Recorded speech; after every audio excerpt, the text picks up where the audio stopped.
Dürüp dümdür büyürüzü. Attangın, halkın attangın, adaletsiz soğuşta. Atamız Manas başbuğ, Cingirgistan. Kalenilir, attandırgın batırın, örttönbösün düşmandan Aksaray'ın çatırı.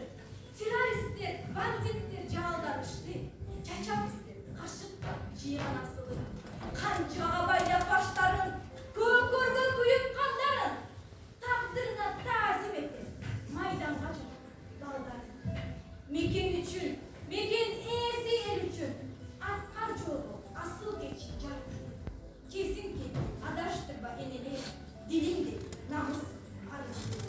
Cirip geldi banditler, geldim sıkmış balıkları. Cirin kanga çöktüründü, ençiler eline kıyıp. Başına ak celli saldım, Müslüman adına camınıp. Uğuç açtı, kan döktü banditler. Boynuna, resmesinden. La ilallah illallah, bizde de varlık çakta. Hakikat güldük göktesin, vakıttın otu ölçümüz. La ilallah illallah halkıcılar, kalktığını kağlamayız Müslümanlar. Korkoşan cakka vermeyi okun gelin, koştan ekleyin, birlik büyük karkızı. Doğucanın kan karkalar, da kelelim ancak. Hakikat bizlik cengiz, katığın